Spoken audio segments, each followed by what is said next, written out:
everyone knows Telstra. A lot of people made their mind up about Telstra. They've got very strong views about the brand. So part of what we're trying to do is drive reappraisal, right? Think differently about this brand. And if you turn up sort of the same way, expected ways, if people instantly know it's Telstra, then you're not going to get that reappraisal going. 5, 4, 3, 2, 1. Hey, Freddie. Hey, Russ, how you doing? It appears that we're in the guest business all of a sudden. We've had Joe Aston, and now, I mean, we've got another superstar. It's an absolute incredible run of people to come onto the show. But this week, Russ, we are joined by one of Australia's and one of the world's actually most celebrated CMOs at the moment, which is Brent Smart, who is the Chief Marketing Officer of Telstra. Just an absolute giant in the world of marketing at the moment, and someone that you actually have quite a long relationship with, don't you? I do. I met Brent when he was a young man. No, you know what? Frankly, I wasn't that old, and and so yeah, I have kept track of his career over. I suppose it's 30 years now, maybe slightly under 30 years. As I was talking to Brent, it reminded me of when I met Ziggy Switkowski. Now, Ziggy Switkowski used to be the CEO of Telstra, and I met him on a plane one day, and he's a delightful fellow, and he had just recently stopped being the CEO of Telstra, and he was saying, the great thing about Telstra, Russ, we became friendly quite quickly. The great thing about Telstra is the balance sheet is so big you can do whatever you want. If we wanted to get into the satellite business, bang, we'll do that. If we want to do rockets, whatever, we can just do whatever we want. And so this is the joy. If you're Brent Smart, you've got the ability with that machine to do some incredible things, and I think that is the reality. I really believe that Brent will have more than an effect on the Telstra brand and the Telstra business. I think he'll have a broader effect in that other big brands in Australia, they'll say, can I have a bit of that Telstra, please? And there'll be a bit of a playbook that's going to come as a result of the work that he's doing. Cool. Let's get into it. So, Brent. Hello, Russ. This is Freddie Young. G'day, Freddie. Hi, Brent. Now, Freddie's in New York, and I think we're going to come on to New York, if you don't mind, because, of course, you had an amazing time in New York, and Freddie's just starting his New York experience. Oh, jealous. Wish I was starting my New York experience. Amazing, right? Yeah. All the things that you would... Wow, there's another subject, right? The things that if only you had known what you would have changed, all those sliding door moments that happen in one's career. But I did want to tell Freddie a story. So, Freddie, do you know what nominative determinism is? Yes, I've actually learned about this very, very recently, Russ. I believe that's the propensity for someone's last name to sort of determine their career path. Is it right? And I was reminded of nominative determinism because on the weekend I met an accountant whose surname was Money. Right. Perfect. And it's like, well, what else could the dude be, right? Maybe he could have been a broker. Banker. Banker, right? Yeah. But the very idea that you could have a surname that's Money, and of course you're going to be an accountant. So your name determines where you land. So many, many years ago, Freddie, like a long time ago, 30 years ago, I came back from my overseas moments and said to George Patterson was the agency, we need to get a really, a significant graduate program going because we need to find some people that are, they've got the brains and they've got the creativity and they've got the, let's say, the skills or you think you can mould them into something significant. Anyway, so I said to my colleagues at George Patterson, this is easy. We're just going to go to Melbourne University. We're going to go to the Commerce... Monash University. Yeah. We're going to go to Monash University. We're going to put a poster up that says we're looking for people that want to be in advertising. And then what we're going to do is we're going to employ the smartest people that say yes, right?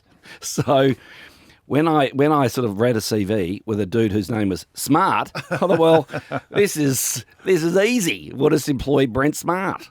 So... And you did. And you were the smartest bloke who wanted to be in advertising because, it was unusual, genuinely, it was unusual to employ people off the back of their intellect in the ad business. Is that a fair point? Yeah, absolutely. And I also think, thanks for having me on, by the way. I also think my background was different too to other people that would normally end up in graduate programs because, I grew up in Mooroolbark. Yep. I was a boy from the suburbs. And that was pretty different to how, Yes. more private school, more sort of, shall we say, elite possibly, people getting into advertising. A bit of who knows who. Yeah, a bit nonsense. of that. Yeah, a bit of that. Yeah. So I think I was pretty different to a lot of the other people getting into advertising. And by the way, that upbringing, humble working class outer suburbs of Melbourne, I think has been really critical to me and how I think about brands and advertising and the business. So anyway, thank you for giving me my shot, Russ. No. It's made all the difference. So, Brent, the career's been, extraordinary. It's an extraordinary, wonderful Melbourne advertising into brand marketing success story. It genuinely is. And I'm going to get you to tell us all the things that you've done. The thing that I'm really excited about over the course of the next, 40, 50, 60 minutes is you've actually been, I reckon that you might be the youngest person who has had the most experience in seeing the changes, right? So you started in the business as a young man when the business was the same as it was in the days of Burnback to the point where it is now. And you're still a young man, right? So you've seen insane change. Yeah. So maybe just give us a few pars on the sort of change that you've seen. Yeah. Everything changes, yet everything stays the same, right? Tell. But I think I'm actually really glad that I grew up in advertising when I did, because I grew up when the discipline of a poster and the discipline of 30 seconds and the discipline of a single-minded proposition actually meant something. And I actually think that as the business has got way more complicated, as media sort of fragmented the way it has, as we now develop ecosystems for clients, I actually think that's led to messier thinking. And so I'm really glad I grew up when I did, because that discipline, I think, has served me really, really well. Because I still approach everything with the mindset of how do we make it really simple? What can we take out rather than what can we add in? Right. I think reductionism is especially as the world's got noisier, reductionism is super important. That said, huge changes, I've seen the digital revolution, the data revolution, the AI revolution. I've seen all these things that have dramatically changed the business, and the way that we make things has changed. The options in how we reach customers completely changed. And yet the thing that remains the same is we need an insight that shows we really understand. We need an idea, not an execution, an idea. And we need craft. And those three things have always been the same. From Burnback right through today, those three things remain crucial. And that's what I really focus on in how I think about creating work. It's interesting, isn't it? I would suggest that part of your success is judgment. So there's an element of magic in actually the creation of good work, which actually I just think comes down to judgment. Yeah, judgment and taste, I think, which are similar. And it's one of those things I find it really hard to articulate. I don't know why. I didn't have a particularly creative upbringing. Quite the opposite. My dad worked in insurance. I went to a sort of a shitty public school. And so I didn't have much exposure to creativity at all growing up. Right.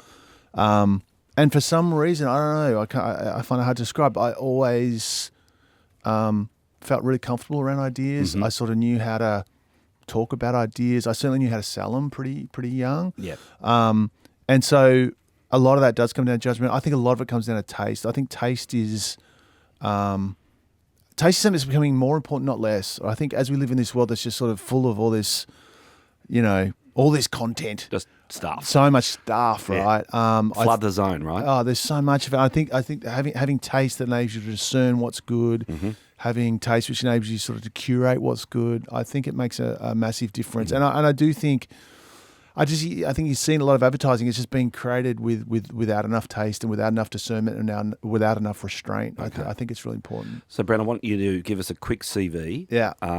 Top line CV. Yeah. And then I'm going to cut to Freddie, because Freddie's going to have a lot to learn from you, I'm sure. So just give us the top line CV. Well, as you said, it started at George Patterson Bates on Collins Street, Melbourne, out of uni, and then I was really fortunate to go from what in that day was a very big blue chip, quite corporate agency. I got the chance to be part of the MNC Saatchi startup right at the very start here in Melbourne, and then I moved to Sydney when it still only had about 65 people. So as MNC grew, I grew. I was just lucky in a way. Yep. Right time, right place, right age, right stage in my career, and the great thing I would say to anyone out there about a startup or emerging business, if you're early in your career, you get pushed into situations that you're probably not ready for, but you learn the most in those situations. I always say to people, if you wait till you're ready for anything, you waited too long. Yeah, yeah. And so that gave me a whole bunch of awesome experience. And then probably the two real sort of seminal moments of my career, I guess. One was I moved to New Zealand at a time when no one in Australia did that. Like everyone went the other way, right? Yep. All the Kiwis came here Yep. to the bigger market, and I went to the smaller market because all the work I saw coming out of New Zealand I just thought was more creative and more interesting. And there was one agency in particular called Colenso, which was doing just incredibly world-class work out of New Zealand. And I went and worked at Colenso. Part of the BBDO network. Part of the BBDO, exactly. And that was super awesome. And then I got the chance to work in the States. So I moved with BBDO from Colenso to BBDO San Francisco. Yep.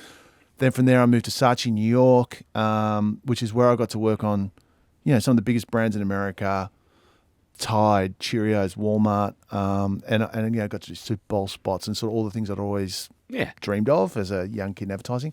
Learned a lot there, and then made the decision to become a client. Yeah, because you wanted to be a buyer. Yep, 100%. So I just got pretty frustrated with a career of handing ideas over to marketers, and sometimes you get lucky and you get a marketer who can get it through the system. Most times you don't. That's right. So I just sort of had a feeling that if I could be on the other side of the table, if I could actually have responsibility for getting work through an organisation, I just felt like with all the skills I'd learned in advertising, that I'd be able to sort of, navigate the organisation, influence, get work through, but most importantly, not rely on someone else to do that, like be able to do that myself. And it's been unreal. Like I got to tell you, it's not as much fun. Agencies are real fun to work in. It's not as much fun, but it's, for me, so liberating to be able to say yes to an idea and then to be able to create the conditions for that idea to not just survive, but to be great. It's unreal. I couldn't give that up now. Well done. So, Brent, as you know, Freddie's in NYC. Yes. So, Freddie, I'm just going to shut up for a while. Thanks, Russ. Brent, I was really curious to hear. I remember sort of when work after you came in sort of 2.5 years ago to the role of CMO, and the first bits of work was starting to come through. The excitement that like advertising circles in Australia were starting to feel. I saw a live podcast actually once where someone on the panel, they were asked, it was sort of the end of the year, and they said, "Oh, what's the best thing that's happened this year?" And they said Telstra. And all the work that's starting to go on there. Everyone was getting really excited about the fact that a brand this iconic and of this size was starting to do this sort of work. And on that point, you've spoken to reductionism, focus idea, and, creating the conditions for, big creative ideas. I was wondering, though, does the fact that Telstra is, the market leader, one of the largest brands in Australia, does that get mentioned during briefings? So, like, if at all, how does Telstra's size factor into the creative process? Yeah. Oh, God, I thought you were going to talk about New York, Freddie. I was getting all excited. I was going to talk to you about, where to get the best burger. And no. So, yeah, it does. I mean, I think being a big brand can have enormous advantages, can also have challenges, right? So I think the three ways it probably impacts the way we think about creative and, as you say, briefings and strategy and the work we do. The first one is one of the biggest jobs with the Telstra brand was to actually make it feel less big and less corporate and less aloof. So making the brand feel more human, making the brand feel more relatable, That was a big part of what we initially sort of set out to achieve. And the best example of that is, and I think we're going to talk about it later, I'm sure, the Better on a Better Network campaign, which is one of the first ones we did. Yeah. The idea that, okay, we want to talk about how great our network is. So what most big telcos would do would create a really big, bombastic corporate ad about look how big and great our network is, right? Yeah. And we made a very conscious decision to, instead of that, let's make a whole bunch of little ads with these little spokes critters from places all around Australia. That's why I call them spokes critters. Fun. From all around Australia, talking about how good the network is in their little part of the world. And it just felt like a much more humble, unexpected way to do that. So we're always thinking about how do we make it more human, how do we make it more relatable. It's a big thing you've seen in the sort of personality. The other side of that is, I mean, we certainly don't have an awareness problem. Right? We've got like 100% awareness. Everyone knows who we are. So that can liberate us creatively because, our logo is instantly recognizable. I don't think we have to be as sort of slavish to consistency as some other brands do, as smaller brands do. And again, that's deliberate because everyone knows Telstra. A lot of people made their mind up about Telstra. They've got very strong views about the brand. So part of what we're trying to do is drive reappraisal, right? Think differently about this brand. And if you turn up sort of the same way, expected ways, if people instantly know it's Telstra, then you're not going to get that reappraisal going. So part of the thinking is we need to turn up in unexpected ways to sort of drive some reappraisal, to get people to think differently about Telstra if we're going to actually succeed in changing how people feel about the brand. And my favourite sort of soundbite they say all the time is if you want to change how people feel about a brand, you've got to change how the brand feels. Mm-hmm. And that was sort of job number one and the most sort of critical thing we've been trying to do with Telstra over the last little while. And that really is the thinking behind, the brand personality and the sort of creative storytelling approach we've been taking. So may I say, it's very radical. Genuinely, it's radical thinking in the sort of usual corporate context to say that each execution is an opportunity to express the brand in a different way. Mm-hmm. Right? The vast majority of the world, wants everything to look the same. Correct. So in looking the same, it means you're less likely to be looked at. So why are corporates, 99 out of 100, more interested in looking the same rather than looking different and being reassessed via every single execution? Yeah, I think there's a few reasons. I think one is control, right? We want to control the brand. We want to have these strict brand guidelines. We want to sort of, make sure it's always consistent and the same. So I think the whole sort of the brand police thing that happens in big corporates where we've got to be so strict to our brand guidelines and stuff, I don't know, I find that pretty boring. And two, look, the bit that I'm very cognizant of is all the effectiveness literature says consistency is super important. Yeah. And Mark Ritson, who I respect a lot, says make one thing, run it for a couple of years. I mean, that's sort of his advice right now. Yeah. I think that's right for a lot of brands. I do, especially smaller brands that are trying to really establish the brand and sort of, get awareness. But my thing is, I don't think it has to look the same. I think it has to feel the same. So, and I think it's, I don't want to sound like a wanker, but I think it's probably a more sophisticated way to think about brands. And so the way we think about it is we think we've got a very distinct voice and we think we've got a very coherent brand where it absolutely feels like us and it feels like nothing else in the market. Okay. And I think the thing that people have forgotten about distinctive assets, which all marketers are obsessed about, is the distinctive bit. It's not repetitive assets or consistent assets, it's distinctive assets. And so we've worked really hard to make our ads and our brand feel incredibly distinctive and like nothing else in the market, certainly like nothing in our category. Look, we're certainly seeing all our brand scores are super healthy, and we don't have a problem with branding. Like it's working really well. But I just think I just think we have a very literal and sort of slavish view of consistency that brands like us, brands like Apple, are a bit more creative in how they turn up. So I'll ask the questions for Freddie about New York City. Yeah. So he's in New York. Yeah. And we know that we've got a lot of people listening to this podcast who are at the start of their careers, right? Yeah. So he's off in New York like you've done. Yeah. So I don't know. I'll just pick a random number. Top 5 tips for for how to succeed in New York City in the advertising, brand, media, marketing world. Wow, Jesus, that's... Well, the first tip I'd say is be your authentic Aussie self. Yep. So I think the thing that works really well for Aussies in America is, and we've seen so many Australians do extraordinarily well, like David Droga, and Just a bit. he's done pretty well, hasn't he? But there are a lot of Aussies who've gone over there and done really well, and I think part of that is because we are authentic, no bullshit. We say it how it is, and a lot of Americans struggle with that. They really struggle with that. So I think that's the first thing I'd say: be your authentic Aussie self. It doesn't have to be five. It doesn't have to be Yeah, five. okay. The second thing I'd say is don't lose the sort of scrappy, problem-solving thing we have in this part of the world. So in America, you have huge budgets. You spend sometimes on the big brands, you'll spend a whole year working on one thing. Yeah, yeah. And so the American advertising business traditionally has sort of struggled with smaller budgets, faster turnarounds, all the stuff we're used to here in Australia and particularly in New Zealand where I work. So I think having that mentality of I can work out a way to do this, I don't need a lot of money, we'll be creative in how we problem solve and make stuff. I think that's really powerful in the States. But then the third bit I'd say, I'm going to give three. I think the thing that I loved was I had immense curiosity for all the brands that other Americans took for granted had just grown up with.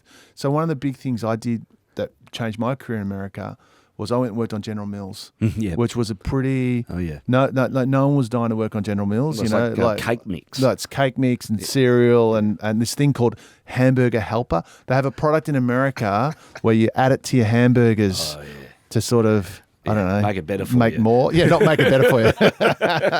To pat them out a little bit. It's weird. Anyway, they had all these sort of very off-trend manufactured food brands, right? Where food's going a very different direction. But they were these iconic brands that had been around for decades and, are in everyone's pantry and just had all this beautiful legacy and history. And I was really excited to go and work on those brands and then modernize those brands and make them relevant. And I'm really proud of the work we did on Cheerios, for instance.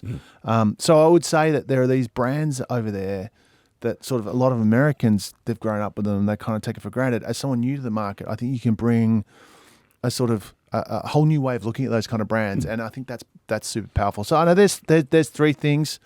The fourth thing I'd say is New York is way better than any of the places your clients live. So like the thing that becomes really clear to you when you live in New York City, you fly out to see your clients in Cincinnati, in Minnesota, in Bentonville, Arkansas, and they live in these sort of places which are they're not New York, put it that way. So you're living in the best city in the world, and just make sure you enjoy every moment of that town. So it's Freddie, so great. Freddie, observations of working in New York thus far. Thus far, it's lined up exactly with. I remember when I got my job and I met the CEO here. She said, "I love Australians. You guys are so resourceful with a budget. It's one of my favourite things about you. And yeah, you can definitely feel the. I guess I was very privileged that a lot of Australians have obviously come before." And there's almost a pathway for, you're coming in here.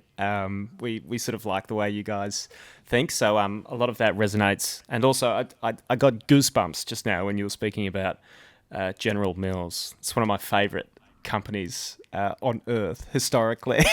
Really? That thing, their whole history. I once chewed on this podcast. I once chewed Russell's ear off about Wheaties, the history of Wheaties, for about 45 minutes there. It definitely resonates in. I walk through Times Square sort of every morning in order to get to work, and I'm proud to say, still, all these months in, I'm still looking around and going, wow, this is isn't this great? M&M World, what a brilliant idea! Totally right. Don't they have Ad Week? Don't they have Ad Week? In Ad Week, they're like blow up dolls of various sort of brand icons that go down.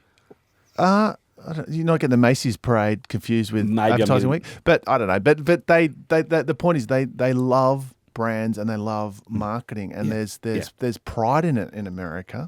Like there's real pride in it. Do you think us ad people? I'm putting you in as an ad person. Oh, always in my heart. Right, exactly. So us ad people. Yeah. Do you think we do one of the ways that we sort of deal with what we do is that we're very good at separating the ad from actually what it's trying to sell.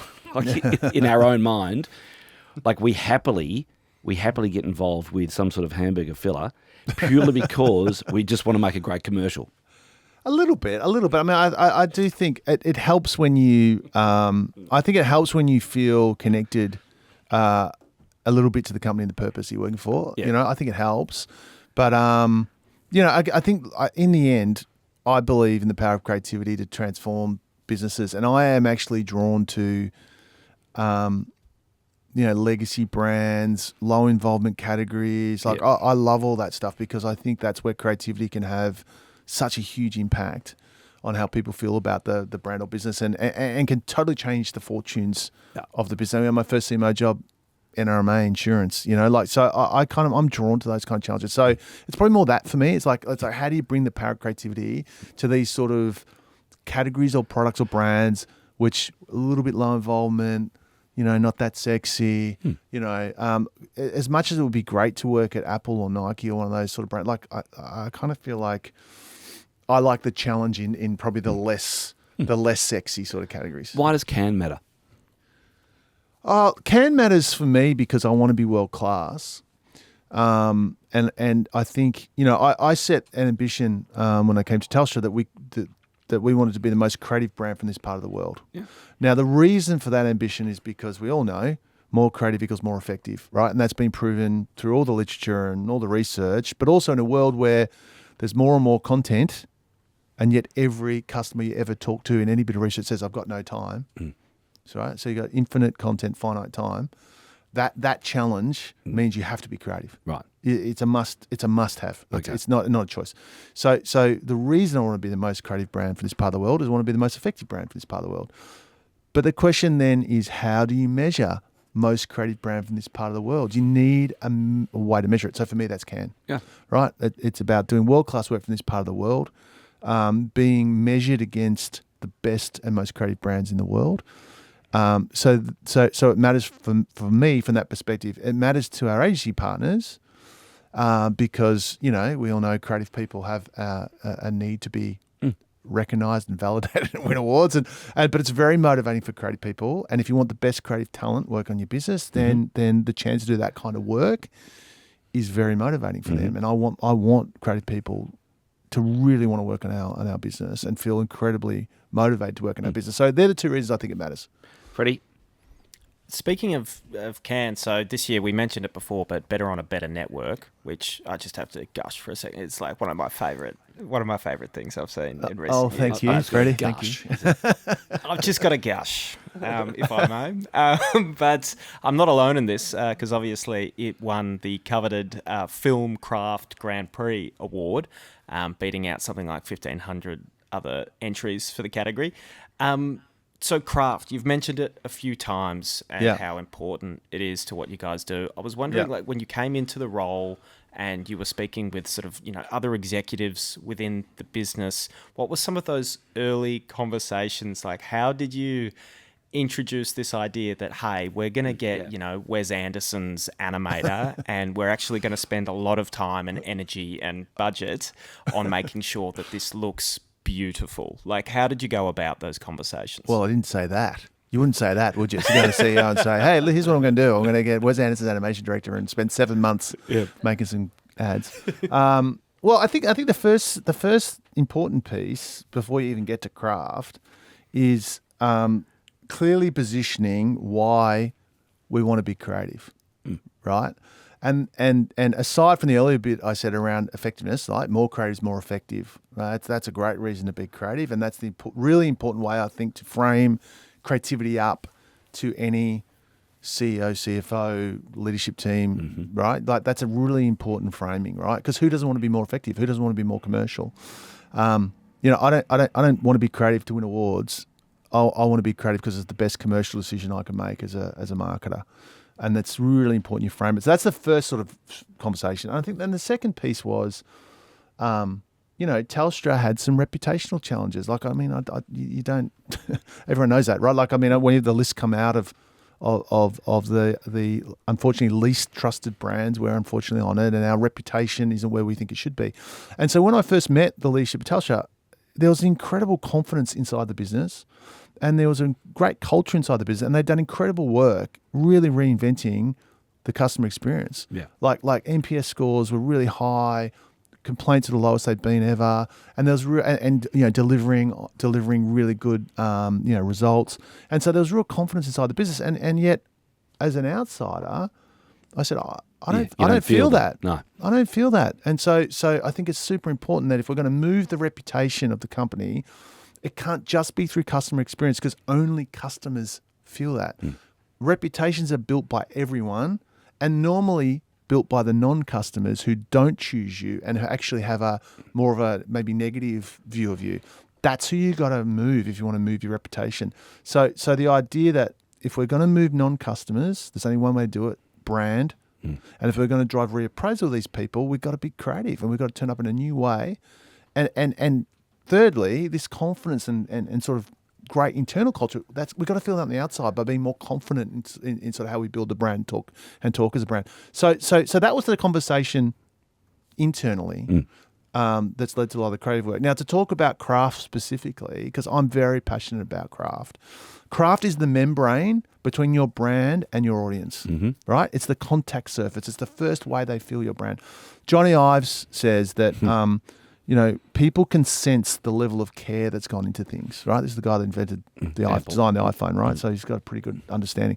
So this idea that by putting more care into something, by making it feel special, that customers are going to feel it. Now, they'll never articulate it in your brand tracking, but there's something about certain brands where they just feel a bit special, they feel a bit more careful. Now, if you're the premium brand in your category, how do you signal that aside from price? Craft is a brilliant way for you to say, this is worth paying a bit more for, this is a bit special. So I actually think craft is quite a strategic choice. And in a world with all this sort of AI content, my kids talk about brain rot and slop. They've got all these names for all this shitty content that's out there in the world. In a world that's full of like a lot of sort of, average content, mediocre content, stuff we call slop, I think craft is going to make a bigger difference than ever. And stuff that's been really crafted with a human hand is going to really stand out. So I actually think it's going to become more important, not less. So take that one to the bank, I think, Freddie. Craft as a strategic choice is actually, it's very interesting, because in the end, of course, as we often talk about on this podcast, there are the 4 P's of marketing, Brent, as you know, but the one that matters is price. Yeah. Right? So because everything else adds up to what is the consumer prepared to pay for product, service X. Absolutely. And so then the notion of craft as a strategic, a pillar, a lever, I'm liking that. Have you had conversations like that in New York City, Freddie? About craft, I've been sort of, I guess, a little removed from it, but I have gone through exercises on very large brands, sort of pulling apart the individual strands of like executional elements of pulling apart, tone of voice, colors, really getting into the nitty gritty of that, which they've been some of the most thrilling sort of conversations of my career. And just a good reminder, especially for me, just like in the strategy sphere of things, that ultimately all the work, all the research, all the decks, it is going to result in a bit of work, of art, and just to keep, as you say, understanding that everything we are doing is in preparation for, these little artistic sort of moments, these crafty elements that we need to pay attention to. So I do well to remember that and keep that at the front of my mind for sure. So Freddie, I want to ask Brent about media. Yeah. So getting back to the beginning of the podcast, you were in the business when it was pretty easy to choose where you put your money. Yeah. And now it's anything but easy, I would imagine. Mm-hmm. So, okay, I've got $100. What the hell am I going to do with it? That must, if I was in your position, that would be maybe the number one freak out, that, have I got the mix right? Yeah. So you must be putting a lot of effort into that. Yeah, absolutely. And when you're managing the amount of spend that we manage at Telstra with the complexity of different products, different target, I mean, there's a lot going on. we've got a market mix model which helps us understand incrementality and really understand effect. It's super important. But to answer your question, Russ, at $100, the first most important thing, 50 cents on brand, 50 cents on performance. Oh, okay. Great. That doesn't matter what Done. category, doesn't matter what brand. Yeah. You better be spending on building the brand, because that's going to build long-term, build future demand is how I like to talk about it. It's going to build future demand for your product. It's not going to show up maybe this quarter, but in quarter 2, quarter 3, quarter 4, you're going to see the benefit of that investment. So that's the first principles. That's the first thing you do. 50 cents into brand, 50 cents into performance. Okay. Then the thing you need to be thinking about today is you can't get reach anymore like you used to be able to in free-to-air television. It's still super important. It's got incredible signaling power. Yeah. And again, all the effectiveness literature shows how it really does outperform other channels. But you can't just put your money there like you used to. So you got to think of a screen strategy. So how do I build the reach across multiple screens, of which free-to-air is one? But you need to be in digital screens, streaming. You got to be in other places to build up the reach. So you have to have a screen strategy. Yeah. So most of my 50 cents would go into screens, but then the medium I love the most for brand building, I think there's a reason that Apple is the biggest out-of-home advertiser in the world. Out-of-home. Well, I love your outdoor. Thank you, and we spend a lot of time. It's the backbone of our brand building. Out-of-home is an incredible medium because it's unmissable and unskippable, and and it's really interesting. I've got teenage kids who are on their phones all the time, but they notice out-of-home. Like it still has this amazing way of reaching people when they're out and about and in the world. And it requires, back to the very start of this conversation, reductionism. I mean, it's the ultimate media for reduction. The greatest out-of-home ever shot on iPhone is 3 words, right? It's like, so it forces you to be disciplined. You need really strong brand codes if you're gonna make your out-of-home work. And we work really hard on that. We only use, brand colors. We use this sort of paper craft in the way we execute it, and it's super distinctive for our brand. So I would have a strong backbone of out-of-home in my 50 cents of brand media. So my favourite one that you've done relatively recently, I'm wondering if it did well in the award shows, in the Outback. We've got the shot in the Outback, the most outback, that Australia provides. Yeah. And then all I've got is a full bar. Yeah. As in the full bar of the signal. And I've just gone, oh my God. That's as good as it gets, Brent. Oh, it's pretty simple. I mean, I think the thing about out-of-home too, right, is so I think what would be tempting for a lot of marketers would be to put Australia's biggest network as a headline, right, on that. And it wouldn't be half as interesting. Exactly. Because there's a couple of things out-of-home. I think we tend to put it up for a few months. So what's the point if I get it on that very first view and there's no work for me to do, right? I believe in just leaving a little bit of room for the consumer to sort of, maybe you don't get it on the first view, but by the time I've driven past it quite a few times, like, oh, the penny drops, and then it's worth talking about and worth, And they reward themselves. 100%. Right? 100%. So back to the screens, back to doing big stuff. Yeah. So I suppose it's the natural thing to do if you're Telstra, to just go nuts on a grand final and, and animate the animation and have a soundtrack and go large. Uh-huh. Well, yeah, I think that big brands need to do things that only big brands can do, right? It's that's part of the advantage of being big. I think live sport is the broadcast moment that's left, if you know what I mean. And brands are built. Brand building is a collective experience. You want people to sort of, all be part of the brand building moments, and live sport gives you that. Now, we don't quite have a Super Bowl here in Australia, but the footy finals is probably the closest thing we can get. State of Origin is pretty big too. So we are always thinking about how we can use those as real sort of brand building moments. I mean, my favourite one is what we just did with the State of Origin. So, we've got a well, according to some research I've seen recently, the most unforgettable TV ad in Australia. On Gruen, you weren't as kind, Russ, but that's okay. But we've got a very well-known, quite famous Telstra brand ad of this guy, walking and whistling with his little companion. And what's happened is on TikTok, all all these people are doing the walk, like this sort of lanky, Yes. very distinctive sort of walk, and they're imitating it. And it started in the NRL community, and it's kind of got bigger from there. In fact, we've now had 10 million views of the Telstra walk on TikTok, which is extraordinary. We even had a girl do it on the North Korean border recently, do like the Telstra walk on the North Korean border. We had we had That's in the case study video. we had Jack Ginnivan do it Yes. the other night for Hawthorn. So Yeah. it's become this sort of thing, the Telstra walk. Anyway, we obviously saw it was really getting some traction in TikTok. So we decided for the State of Origin, it's the third game, it's the decider. In fact, it's the most watched thing in Australian television this year has been that State of Origin game. We decided instead of just playing our usual 30-second brand spot after the first try, instead we had a remix version where we took all these walks that were happening on TikTok and cut them in. So the ad opens with our normal sort of animated brand character starting his walk, and then it cuts into all these people on TikTok all doing the walk, and we made it feel like one sequence kind of, walk.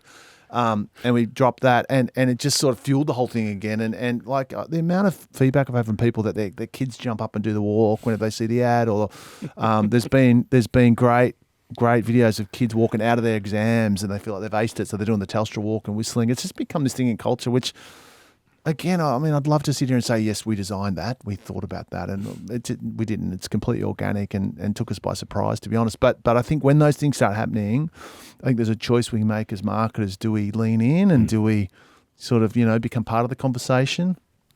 And I think it's good too. So I've got another money question, then I'll come to you, Freddie. So in the old days, Yeah. when you started in the ad game, Yeah. a lot of advertising would be talked about. Yes. It would be seen and it would be discussed in the pubs and the restaurants. It was sort of, and that wasn't just within the advertising industry. It was like just what happened, because you could get a lot of people seeing an execution at the same time. Yeah. So one of the things which it sort of worries me, that maybe, I'm not sure if that's the right word, but I don't know how much money to spend to be talked about. Right? So is there a threshold, or is it, the wonders of the social media, mobile, TikTok world means, anyone can get talked about. It's just a matter of, maybe a bit of luck, but also creativity. So the question started off as, what sort of number do I need to be talked about? But maybe that's not the right question. Well, I don't know if it's about a number. I think it's more about do something worth talking about. So I do think that we end up talking about really interesting creative work, and always have, always will, I believe. We now just have these tools that amplify that so quickly. I think the idea of being talked about in social, it happens so fast now. It never used to happen that quickly. So I don't know. I think about less about how much you need to spend to make that happen, and more about we need to do something that's creative enough that people are going to feel is not only worth their attention, but it's worth talking about. And we've had a bit of success with that, and so I think, but we shouldn't. I always though remind myself that most people don't care about advertising. Most people don't talk about advertising. So it is quite a high bar to get people to lean in like that. Pretty.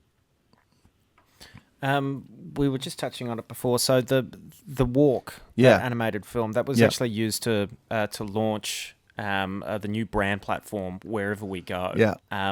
I would love to learn about the creation of that platform. So what the diagnosis was, Yeah. the stated challenge you gave to the agencies, the brief. So could you just give us a from go to woe of that Yeah. whole process? Yeah. And look, it's a lot to unpack there, because I think one of the hardest things to do in our business is taking a business as complicated as Telstra. The business is complex. It's got all this sort of legacy and history. It's it's a lot, and trying to boil it down into a pithy tagline. That's hard. That's really hard. And I find it much easier to work out personality, like how we say stuff. And I think that's really important, by the way. I think how we say stuff is more important than what we say in our business. I think we get a bit caught up with the words and the brief and the language, what we're going to say, whereas the how we say it, I think, is what really changes how we feel about brands. But that said, having a clear, well-articulated brand positioning is incredibly important. So we start on the how first. We started sort of really moving the brand personality first, and the better on a better network work that we talked about earlier, that came before we'd relaunched the brand. And this is something, again, this is my second CMO job, and I'd say to any CMO out there, you could lose the first 2 years of your job by trying to relaunch the brand and doing the research and doing the strategy and getting to the idea, and then you finally ready to launch it and you kind of lost 2 years. Yeah. Or start making some Just stuff. go. Yeah. And start sort of moving the personality. There's always a few obvious things you can kind of jump on and work, and start moving the personality while you're trying to work out what the brand position is. That's how I always tackle it. I'm like, let's make a few things, and you learn so much from making. You learn everything from making. You learn how much stretches in the brand. You learn how to work your agency. So we were kind of already on the brand personality journey while we're still trying to work out the positioning. Okay, so sorry, Freddie. There's a lot to this, man. I could be talking for quite a while about this. So anyway, when we started thinking about the positioning, the start point was really Telstra's purpose. And I know purpose gets a really bad name these days, but we've got a very clear purpose at Telstra, which is building a connected future so everyone can thrive. And certainly our CEO and our leadership really believe in that purpose, and it's very embedded in our business and meaningful to our people. So that was really the starting point. Like, okay, if that's the purpose of the company, like how can we kind of come up with a brand positioning and a brand creative platform that really sort of works off that and sort of almost, yeah. And the great thing about Wherever We Go, I think it articulates the optimism in that purpose, really well. And there's a product truth. There is a truth to it. And that's the other thing about Wherever We Go. It also says coverage without saying coverage. Like it's a very simple sort of coverage claim in it. But the other really important thing we learned in the diagnosis, as you call it, Freddie, was there was this big sense that the Telstra brand didn't care enough about its customers, right? And so we did this. I had all the tracking data in the world, as you'd imagine. Big telco. We love data and telco. I had all the brand data and all the but I was feeling like, but I'm not really feeling the brand enough. So we did this great ethnographic study, and I love ethnos because that's when you really learn about brands. And we spent a bunch of time with people in their pub, in their sporting club, in their homes, and we had a whole lot of chats about Telstra. But when it really crystallized, we said, draw how this brand feels. So we've got all these drawings, right? And there are 3 drawings in particular that really stood out and were sort of captured the main themes of the drawings. One was white guy in a suit. And we got heaps of those, heaps of white guys in a suit. So you're corporate, you're traditional, you're serious, you're a bit dull. That's the first one we got a lot of. The second one we got was Monopoly Man, money bags, cash register. So you care more about money than you do about customers. And that one was like, okay, this feels like something we need to address. And the other one we got was, I'll never forget this drawing. It's 2 stick figures, little stick figure, bigger stick figure. The bigger stick figure is bending over, pointing at the little stick figure. It said bully. So it felt to us like, okay, we got to find a way to change this idea that, we don't care about customers. So the idea of partnership became super important. Like we really want to have a brand position that was about the fact that we want to partner with our customers. We're here to support our customers. And like I said earlier, there's a lot of really good things going on inside the company around the customer. Like it's a really customer focused organization, and we've made huge strides in our CX and what we do for customers. So the we in Wherever We Go is critical. It's about a partnership with our customers and about the fact that we're here for them and we're here to support them. And the main thing about Wherever We Go that I love about it is it's just optimistic. It's saying, look, the future is going to be better wherever it ends up because of our technology and because of our role in people's lives. So three words, but a lot of meaning in there. And the thing I really love about it is it sounds like Dr. Zeus wrote it, Wherever We Go. It doesn't sound like one of these, Australia's best network sort of corporate lines. It's got, and because of that, it's incredibly open creatively. There's so much we can do within that platform of Wherever We Go. It's not one of these sort of very restrictive corporate taglines that you can't do much with creatively. Like it opens up a really interesting creative world for us. I almost feel like I want to add to so with craft really important, personality really important, optimism. Yeah. It's so interesting, isn't it, that how many brands don't actually see optimism as being central. Like Yeah, it's like we live in a world that needs more optimism, Right. and brands can totally play that role, of course. I always get upset, if agencies. Remember when Mutiny launched, right, which is now Mutinex. When Yes. they launched, and I was speaking to Adam Ferry, it's like, oh, those bastards, right? Because it's such a good name. Yeah. One of the maybe my favourite agency name in the last couple of decades, 72 and Sunny. Well, I mean, optimistic, positive. right? Yeah. And who would not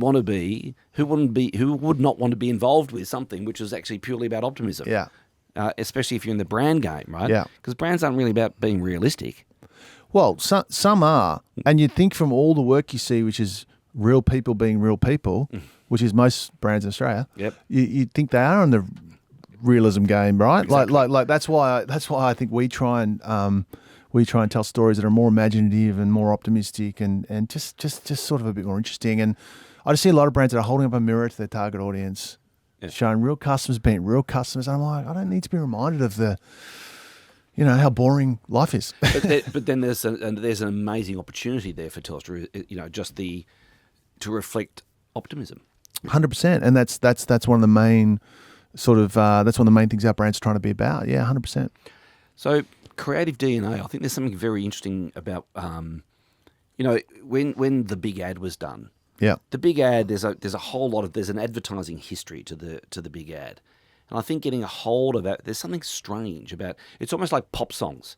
And Ed Sheeran, he actually wins his court case because he said, hang on a second, all pop songs are derivative of 4 chords. So please, don't take me to court. Yeah. So there's something, under-recognised, definitely underutilised in the world of advertising is something about the genetics, the DNA of ads that have come before. Right? I don't know whether you sort of see that as part of... I think it I think it definitely is important to have like someone who works for me, Anna Jackson. I always call her an encyclopedia of advertising. She knows every ad that's ever made, right?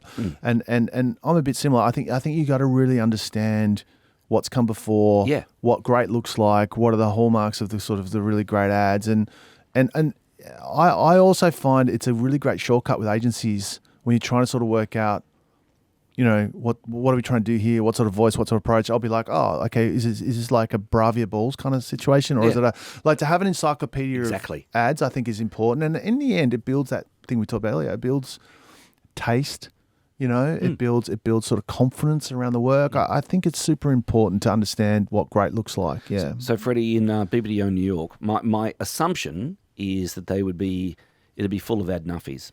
Full of full of people that actually take this business of advertising seriously enough. I suppose that's the right word.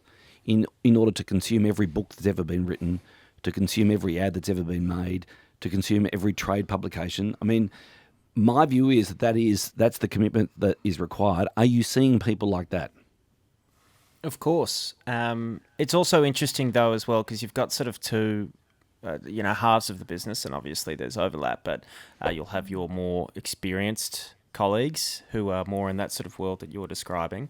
But then you've also got, say the comms strategists that are working at the moment that the amount of, we've spoken about it, but the amount of content getting produced, the sheer number of campaigns coming out, and even just platforms appearing all the time to maintain that encyclopedia. Across all these channels and all these different partnerships, it's definitely getting harder and harder for not just one person to understand everything, but there is a challenge in us as a team, all creative teams, having that shared language. Like you're talking about, you can talk about the Bravia Balls and everyone's centered, but when you go like, oh, that Red Bull Snapchat activation that was 3 months ago, so it's going to be a challenge for us as creative teams to maintain that shared language going into the future. Yeah, for sure. The curiosity thing, though, is so important. And I think what I always want from my agency is I always want that sense of what's going on in culture. And I think it's so important. Like, we can know a lot about the customer, and we do now. Big corporations. It used to be the agency is the voice of the customer, right? I think for me, the agency is the voice of culture, because I think there's a lot of people inside Telstra, and we've got a lot of data inside Telstra about the customer, and very, very focused on the customer. What the agency can bring is that sense of culture. And it's exactly what you're saying, Freddie, like, what is the thing that's just happening on TikTok or Snapchat or wherever? Not to mention, how can you be a marketer and not sort of go and watch the latest Marvel film or watch Adolescence or like you got to understand what's going on in culture. I think if you're going to build these brands, nothing's a bigger warning signal to me when I'm going to hire someone. I say, what have you been watching? Yeah. Nothing. I don't watch television. I'm like, oh, okay. Why do you want to be a marketer? Like it makes no sense. I reckon that, if I may, I reckon the Saatchi and Saatchi experience would have really honed that one. As in, well, my understanding of Saatchi and Saatchi may be driven by Paul Arden. Like, if you don't have a library of what's going on culturally, then you're not serious. Yeah, I think every agency I've worked for, like, I think that's been a big part of. I think that's what separates the agencies who really care about the work versus the ones who are just sort of making outputs. Like there's a real passion for brands and culture and the work, and like in the great agencies, and there are other agencies that don't care about that stuff. They're just sort of making stuff. So Brent, Freddie and I are really thrilled that you're here. Yeah. Doing the AdMission podcast. Yeah. You're a podcaster yourself. You have this great podcast called Black T-Shirts. Oh, that's kind. You've been on it, Russ. I have been on it. Yeah. So just tell us about Black T-Shirts for those that don't know it. Yeah. Which I'm sure there wouldn't be very many listeners to this that don't also listen to Black T-Shirts. But just give us a bit of a pitch.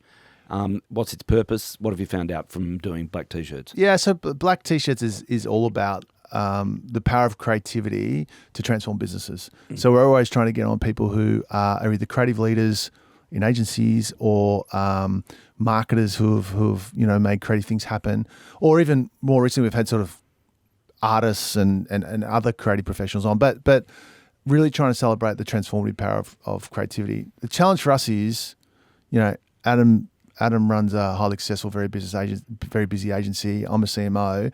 I mean, we're just not as disciplined as you guys. Put them out every week, and we kind of do it when we can and find a spot in our schedule. So we do it in batches, which means it's hard for us to have that sort of consistent consistency with it. But it's really fun. We've met some fantastic people, and what we always do as part of Black T-Shirts is we subject people's work to the pub test to just really understand, does it resonate with common people? Yeah. Is it popular? And that's sort of super interesting to see how people in the pub react, but then also how the creators react to their work being critiqued is always sort of fun. But no, it's been really fun, and we've talked to some fabulous people, from Sir John Hegarty to Niels Leonard to Dave Droga to Russell Howcroft. We've had some great people on, so it's been awesome. Freddie? We have some, as you just mentioned, we have some wonderful listeners to this podcast, and every once in a while they'll reach out to us with a question. And knowing that you were coming on, I thought, what a gift for a particular listener it would be if we got your thoughts and maybe asked for some of your help, Brent, on a question from a listener. So this is from FThemFish_ADHD for grown-ups. This listener was working as a senior executive within the Australian government before taking a year's leave to build a business around their expertise, which is neurodiversity in the workplace. Apparently the demand for workshops, education, coaching is huge, but up to now they have been doing this for free. And so this listener's challenge is now turning this practice into a viable business, and specifically refining their pitch or their message. So as one of Australia's, if not the world's, most successful CMOs, if we were to make you temporary CMO of FThemFish ADHD for grown-ups, what would your first steps be? What would your first strategic processes look like? Well, my son has ADHD, and he's doing HSC at the moment.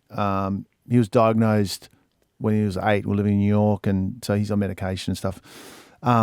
He's brilliant. He's way more creative than me. He's a brilliant kid, but the current school system is just not built for kids like him.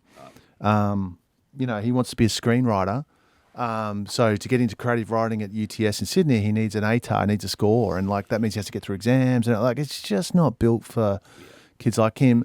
As the workplace isn't built for a lot of people with ADHD as well. So my first sort of reaction would be, well, there is real power in neurodiversity. And you know, we see it a lot in our business, right? I think in our business we see a lot of the creatives that I've had the pleasure of working with have come up with great ideas.